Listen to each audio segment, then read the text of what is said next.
नहमदुहु व नुसल्ली अला रसूलिहिल करीम अम्मा बाद।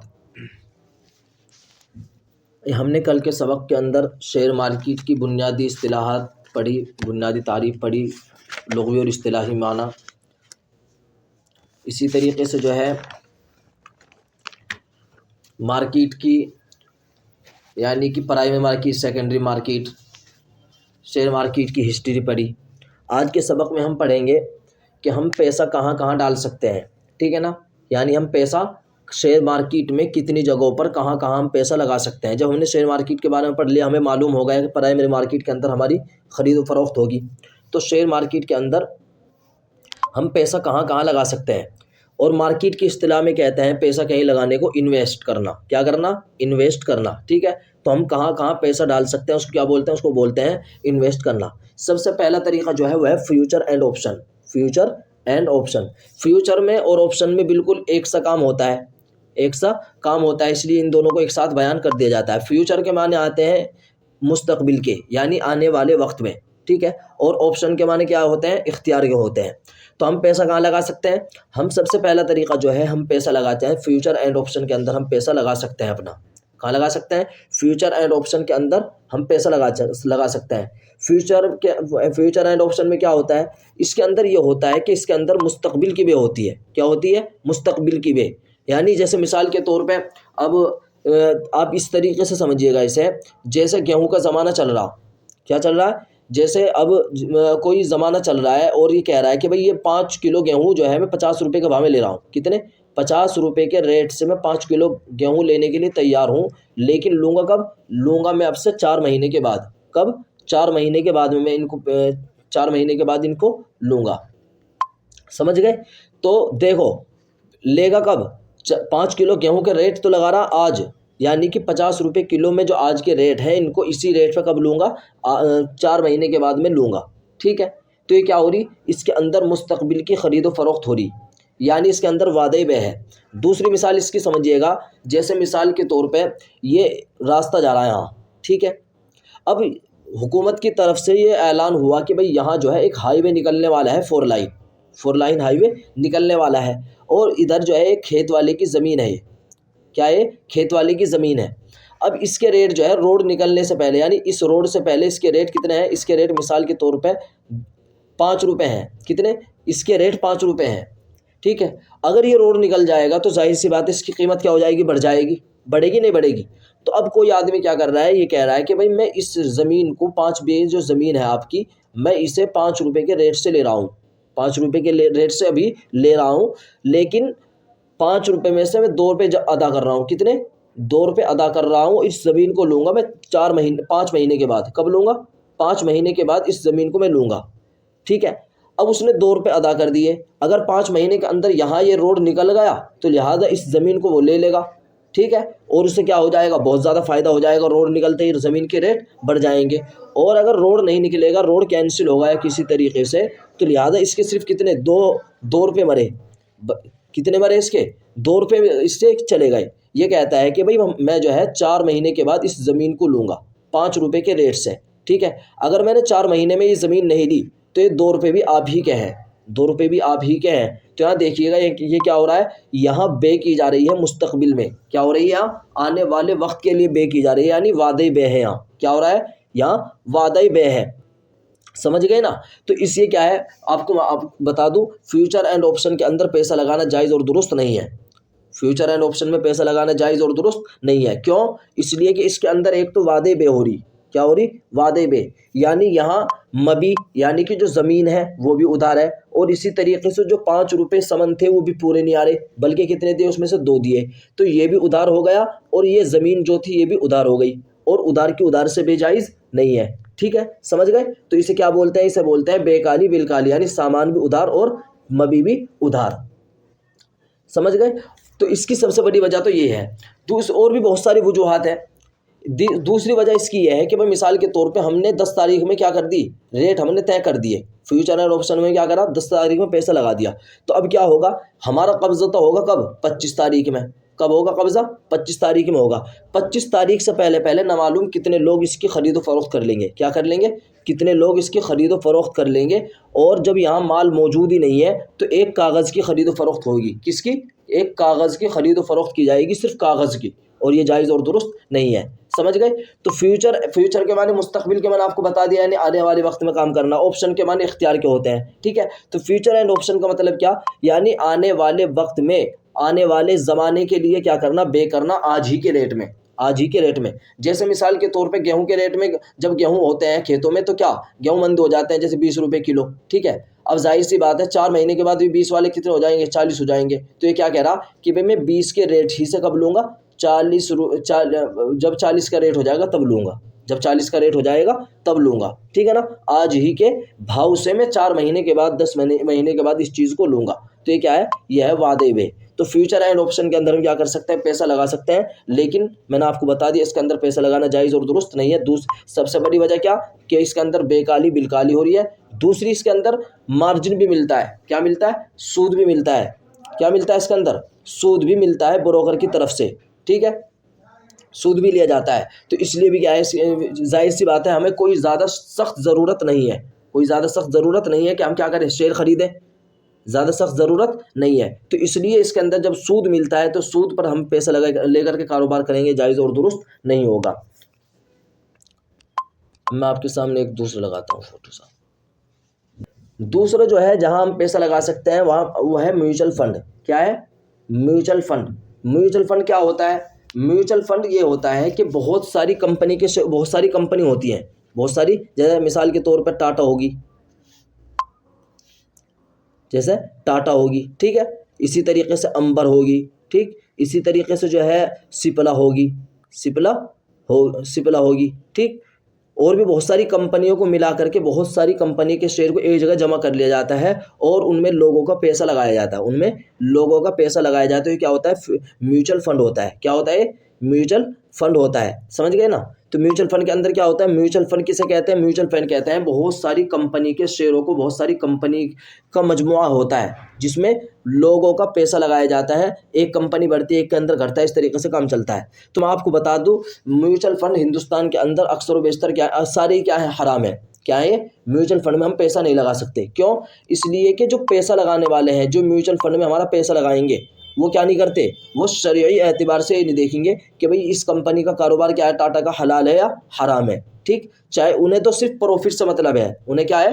पैसे से मतलब है। जिसके अंदर भी ज़्यादा पैसा को जो सी कंपनी देगी उसी में वो पैसा लगा देंगे। अब जाहिर सी बात है कोई ऐसी कंपनी है जो क्या कर रही? शराब बना रही, वो भी इसके अंदर 10 कंपनी है। कितनी? 10 कंपनी है। अब 10 कंपनी में से जो एक कंपनी ऐसी है जो क्या करती है? एक शराब बनाती है। क्या करती है? शराब बनाती है। तो जाहिर सी बात है शराब के कारोबार में पैसा लगाना जायज़ और दुरुस्त नहीं है। तो इसलिए म्यूचुअल फंड के अंदर, हिंदुस्तान के अंदर जितने म्यूचुअल फंड है उनमें से कोई भी क्या नहीं जायज़ और दुरुस्त नहीं है। अगर आपको इस बारे में तहकीक हो जाए कि भाई हाँ ये जो म्यूचुअल फंड है इसके अंदर जो कंपनीज़ है बहुत सारी, वो तमाम की तमाम हलाल है, उनका कारोबार हलाल है। ठीक है, और वो तमाम शर्तें उसके अंदर पाई जा रही हैं जो आगे चल करके हम पढ़ेंगे, तो फिर आप म्यूचुअल फंड के अंदर पैसा लगा सकते हैं। तो सबसे पहले हमने क्या पढ़ा? सबसे पहले हमने फ्यूचर एंड ऑप्शन पढ़ा। तो फ्यूचर एंड ऑप्शन के अंदर हम पैसा नहीं लगाएंगे। दूसरा तरीका जो है जहां हम पैसा लगा सकते हैं वह है म्यूचुअल फंड। म्यूचुअल फंड के अंदर भी क्या नहीं कर सकते? हम पैसा नहीं लगा सकते हैं। ठीक है, अब एक मिनट। तीसरा तरीका और है जिसे बोलते हैं इक्विटी। क्या बोलते हैं? इक्विटी यानी शेयर। क्या बोलते हैं? जो हम सामने कल पढ़ा था, शेयर, इक्विटी। शेयर को चाहे स्टॉक कह लो, इक्विटी कह लो या शेयर कह लो, कुछ भी कह लो, तो हम वहाँ भी पैसा लगा सकते हैं। शेयर के अंदर भी हम क्या कर सकते हैं? शेयर के अंदर हम पैसा लगा सकते हैं। ठीक है, अब शेयर के अंदर पैसा लगाने के यहाँ लगाएंगे हम पैसा। कहाँ लगाएंगे? ना तो म्यूचुअल फंड में लगाएंगे और ना फ्यूचर एंड ऑप्शन में, बल्कि कहाँ लगाएंगे? हम शेयर के अंदर यानी स्टॉक के अंदर हम पैसा लगाएंगे। कहाँ लगाएंगे? स्टॉक के अंदर, शेयर के अंदर हम पैसा लगाएंगे। अब शेयर के अंदर हम पैसा लगाना जायज़ है या दुरुस्त जायज़ नहीं है? तो मुतलकन ना तो जायज़ है और ना मुतलकन नाजायज़ है। समझ रहे हैं ना? कुछ कंपनी, जो कंपनी का कारोबार हलाल होगा और शर्तों पर पूरी उतरेगी, उसके अंदर हम पैसा लगा सकते हैं। बहरहाल एक बात आ गई कि 3 तरीके हैं। कितने? 3 तरीके हैं जहाँ हम पैसा लगा सकते हैं। पहला तरीका है फ्यूचर एंड ऑप्शन, दूसरा तरीका म्यूचुअल फंड है और तीसरा तरीका जो है शेयर, इक्विटी यानी स्टॉक। तीनों नाम इसके हैं। शेयर भी कह सकते हैं, स्टॉक भी कह सकते हैं, इक्विटी भी कह सकते हैं। ठीक है। ये जो कंपनी के अंदर आप सुनते होंगे ना भाई इतना पैसा लगा रखा है, इतने शेयर खरीद रखे, तो वही लगाया जाता है। कहाँ लगाया जाता है? ये शेयर ही खरीदे जाते हैं, ठीक है। अब एक मिनट, अब आ जाइएगा, जब हम कंपनी को हमने ये भी मालूम हो गया कि कंपनी की तारीफ हमने पढ़ ली, कंपनी की 2 किस्में हमने कर ली थी, ठीक है। कैपिटल गेन यानी मुनाफे हमने पढ़ लिए, इसी तरीके से हम पैसा कहाँ कहाँ लगा सकते हैं ये भी पढ़ लिए। अब शेयर मार्केट के अंदर हमें शेयर खरीदने के लिए किन किन चीज़ों की ज़रूरत पड़ेगी? शेयर मार्केट में शेयर खरीदने के लिए हमें किन किन चीज़ों की ज़रूरत पड़ेगी, हमें क्या करना है इसके बारे में देखना है। तो सबसे पहला जो है शेयर मार्केट के अंदर सबसे पहले जो हमें ज़रूरत पड़ेगी वो पड़ेगी बैंक अकाउंट की। किसकी? बैंक अकाउंट की हमारी ज़रूरत पड़ेगी। बैंक अकाउंट यानी कि हमारे पास में बैंक अकाउंट होना चाहिए अगर हम शेयर मार्केट के अंदर कारोबार करना चाहते हैं, ठीक है। हो गई, समझ में आ गई बात? तो ये तो सबको मालूम है कि बैंक अकाउंट क्या होता है। दूसरे नंबर पे जो है वो है डिमैंड अकाउंट। क्या है? डिमैंड अकाउंट है, ठीक है। दूसरे नंबर पे क्या है? दूसरे नंबर पे है डिमैंड अकाउंट। पहले नंबर पे हर किसी के पास में बैंक अकाउंट आज मौजूद है, तो इसलिए इसके बारे में तफसील करने की ज़रूरत नहीं। दूसरे नंबर पे है डिमैंड अकाउंट। डिमैंड अकाउंट क्या होता है? डिमैंड अकाउंट जो है ये काम करता है अलमारी का। कैसा करता है? अलमारी का काम करता है। यानी जैसे मिसाल के तौर पे हमने क्या करा, हमारे पास में 10वीं की मार्कशीट है या हमारे पास में मदरसे के कागजात वगैरह है, तो हम उनको कहाँ रखते हैं? महफूज रखते हैं ना, कहीं ना कहीं किसी संदूक में, किसी अलमारी में। तो ये जो संदूक अलमारी है, ठीक है, तो इसके अंदर जो हम ये कागज़ वगैरह रख रहे हैं, तो पहले तो क्या था, ये ऑफलाइन काम था, तो इसलिए इसके अंदर रखते थे। अब चूंकि ऑनलाइन डिजिटल काम होने लगा, तो इसलिए जो हम शेयर खरीदते हैं, तो उन शेयर को हम कहाँ रखेंगे? वो रखेंगे हम डीमैट अकाउंट में। कहाँ रखेंगे? हम डीमैट अकाउंट में रखेंगे। ये जो आपके पास में एंजल वन या इसी तरीके से जो ब्रोकर खुले हुए हैं, तो ये क्या है? इन्हीं के जरिए डीमैट अकाउंट खुल जाता है। इन्हीं के जरिए क्या हो जाता है? डीमैट अकाउंट खुल जाता है। आप लोगों का डीमैट अकाउंट खुला हुआ है, ठीक है। तीसरी चीज़ की जो ज़रूरत पड़ेगी वो पड़ेगी हमें ट्रेडिंग अकाउंट की। किसकी? ट्रेडिंग अकाउंट, ठीक। ट्रेडिंग अकाउंट किसे कहते हैं? ट्रेडिंग अकाउंट कहते हैं ब्रोकर को। किसे कहते हैं? ब्रोकर को, यानी जिसके जरिए हम शेयर खरीदेंगे, जिसके जरिए हम डीमैट अकाउंट खोलेंगे, ठीक। तो जो बीच में ब्रोकर होगा उस ब्रोकर को क्या बोल देंगे? ट्रेडिंग अकाउंट बोल देंगे, ठीक है। तो ये जो एंजल वन के अंदर हमने जो एंजल वन ऐप है, क्या है? ट्रेडिंग अकाउंट है, और इसी के जरिए क्या खुला है? डीमैट अकाउंट खुला है, और बैंक अकाउंट हमारा पहले से खुला हुआ होगा, जाहिर सी बात है। समझ गए? तो हमें किसी शेयर खरीदने के लिए 3 चीज़ों की जरूरत पड़ेगी। सबसे पहले बैंक अकाउंट की, दूसरे नंबर पर डीमैट अकाउंट। डीमैट अकाउंट का काम क्या? यानी कि इसके अंदर हम जो शेयर वगैरह खरीद, मिसाल के तौर पर हमने 100 शेयर खरीदे, तो कहाँ रखेंगे? हम डीमैट अकाउंट के अंदर रखेंगे। अब ये खरीदेगा बेचेगा कौन? खरीदेगा और बेचेगा कौन? तो खरीदना और बेचना काम कौन करेगा? ये करेगा ट्रेडिंग अकाउंट यानी ब्रोकर। ये आपको दिखाई दे रहा होगा यहाँ, स्टॉक ब्रोकर। स्टॉक ब्रोकर यानी जो एंजल वन है, धन ऐप है, ग्रो है, तो ये क्या है? हमारे वकील है, ब्रोकर हैं। तो ये क्या करेंगे? यही काम करेंगे। क्या करेंगे? ये यही काम करेंगे कि शेयर को खरीदेंगे और शेयर को बेचेंगे। शेयर को खरीदेंगे और बेचेंगे। देखिएगा यहाँ जो है, जैसे मिसाल के तौर पे ये हम हुए, क्या हुआ? ये स्टॉक ब्रोकर हुआ। यानी मिसाल के तौर पे से समझिएगा, हम कह रहे हैं कि भाई हमें जो है 5 शेयर चाहिए। कितने? 5 शेयर चाहिए। तो क्या काम करेगा? हमने इससे कहेंगे, हम किससे कहेंगे? हम इस ट्रेडिंग अकाउंट से कहेंगे। ये क्या है? हमारा ब्रोकर है। कौन है? हमारा ब्रोकर है, हमारा वकील है। तो ये क्या काम करेगा? ये पहले बैंक अकाउंट, बैंक में जाएगा यहाँ, ठीक। बैंक में से आ करके हमने इससे क्या कहा? हमने इससे कहा कि भाई आप क्या करो, हमारे लिए 5 शेयर खरीदो। तो बैंक में जा करके फिर आएगा, और फिर जहां भी आप भेजेंगे, ऐसे एनएसई में या बीएसई में, मैंने आपको कल पढ़ाया था एनएसई और बीएसई में, ठीक है। वहां जा करके कहेगा कि भाई आप जो है मुझे 5 शेयर दे दो। कितने करो? 5 शेयर दे दो, 10 शेयर दे दो। फिर वहां से ला करके कहाँ रख देगा? वहां से ला करके यहाँ डीमैट अकाउंट में रख देगा। डीमैट अकाउंट में रख देगा। और फिर जब हम इसको बेचने के लिए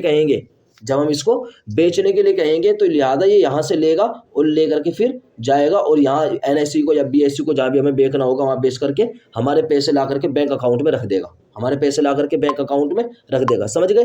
ये क्या हुआ? ये हुआ स्टॉक ब्रोकर।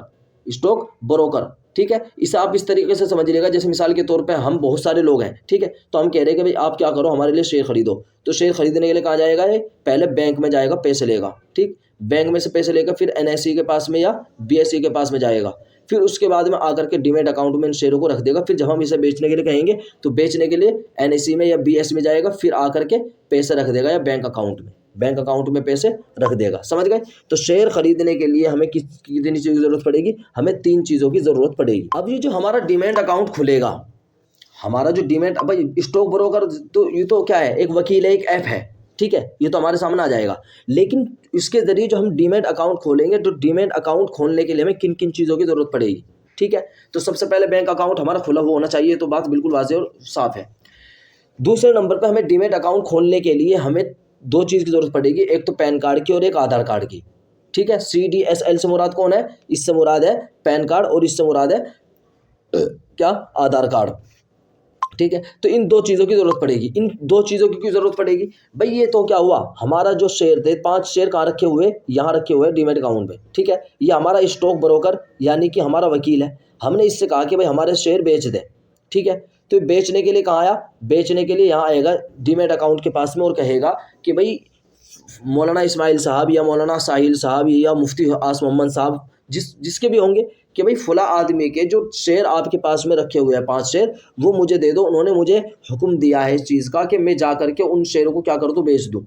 तो अब क्या करेगा डीमैट अकाउंट? डीमैट अकाउंट ये करेगा कि भाई मैं इस तरीके से नहीं दूंगा। ये क्या कहेगा? डीमैट अकाउंट मना कर देगा कि भाई मैं शेयर नहीं दे रहा, बल्कि आप जाओ पहले परमिशन लेकर आओ।